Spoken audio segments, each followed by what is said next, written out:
The history of the internet. Now we may all remember this sound.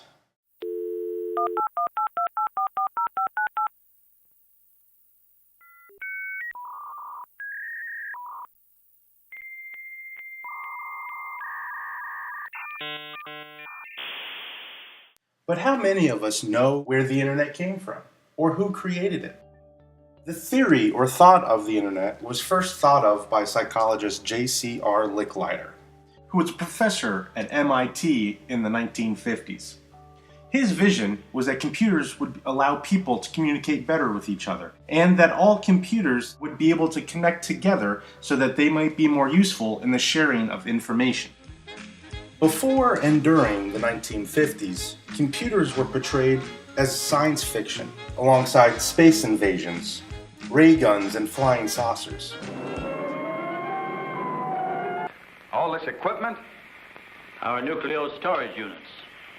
To date, we have accumulated several billion electron volts as a result of your atomic explosions. Several billion?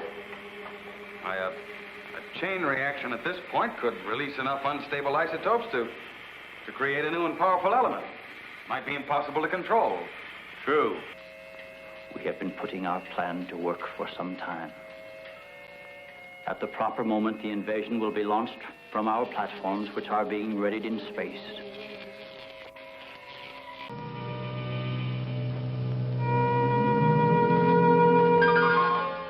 In pulp culture, computers were never thought of as a tool to communicate. They were monstrous in size, taking up full rooms, and were meant as standalone computing systems. But the United States, scared of the technological advancements of the Soviets during the Cold War, pushed computers to work like a team, just in case of a nuclear attack. There was a great fear from the Soviets after their launch of Sputnik in 1957. And because of this fear, President Eisenhower created a Bureau of Defense Department called ARPA, or the Advanced Research Projects Agency. ARPA was in charge of the United States space program, which included computer science. But later on, NASA was created to focus primarily on reaching the stars, and computer research fell into obscurity. The main focus of the government was at beating the Russians up to the moon. Now, while the American space program fastly grew, computer communication was slowly making progress.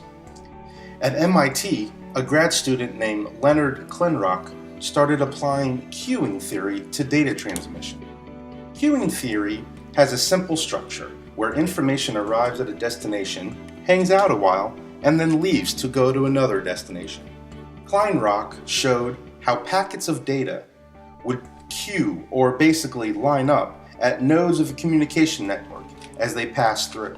Using queuing theory, he could determine the speed at which information moves through a network. Kleinrock's work brought the theory of computer communication into reality. A development of Kleinrock's work also brought about packet switching. During the 50s and 60s, the standard mode of giving and receiving information was through circuit switching. Circuit switching was basically your standard telephone. You pick up the phone, dial a number, and the system connects you to another phone, creating a complete circuit. This information path is kept active until someone hangs up or the circuit is broken. In the 60s, the US military was in fear of a Soviet nuclear attack. Now, along with destroying an entire city, all telephone and communication lines would also be destroyed, and they would be so damaged that the US military wouldn't be able to launch a counterattack towards the Soviets. Just in case of a nuclear attack, the US needed a surefire way to retaliate, so they needed an indestructible communications network. Paul Barron was hired by ARPA to see if one of these could be built. He came up with a design called hot potato routing for a communication network. Hot potato routing was a way that information could reach its destination through many pathways, so that if part of the circuit was destroyed, the message could continue on a different route.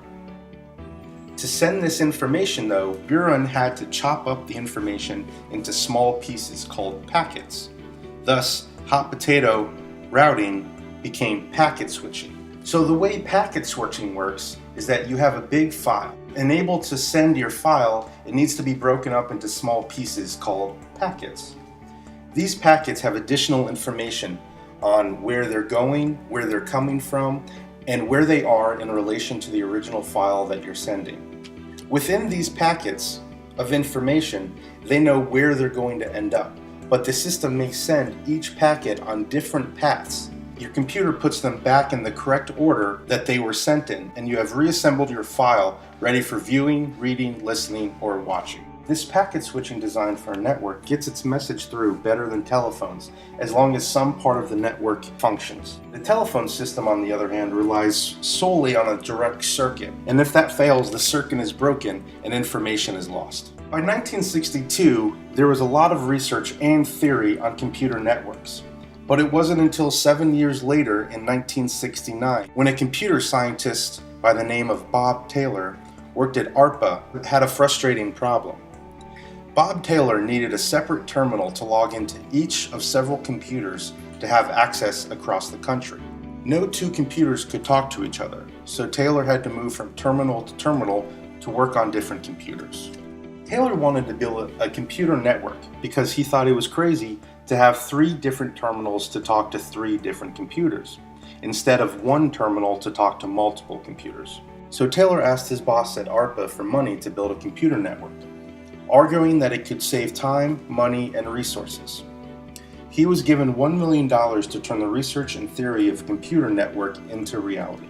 Bob Taylor recruited Larry Roberts from MIT, who had built the world's first experimental connection between 2 computers at MIT's Computer Research Lab. Larry Roberts lived with Leonard Kleinrock at MIT, and this is where he learned all about packet switching. So Roberts built the first computer network using packet switching for ARPA called ARPANET, which would later become the Internet.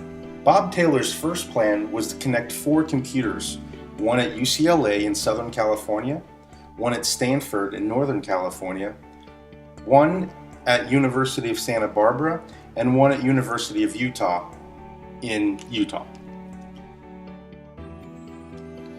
For this to work, Roberts needed 4 specially built computers at each of these locations. To have these special computers built, Roberts asked 140 companies, including IBM and AT&T, to bid on these contracts.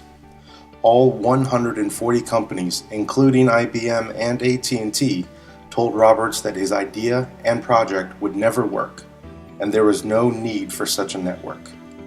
But a small company, BBN, was willing to try, although they also didn't think that this project would work.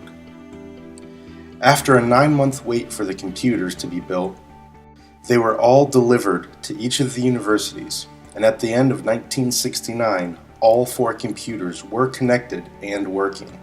And by the end of 1971, ARPANET, or the Internet, had connected 14 more computers to this packet-sharing network across the United States.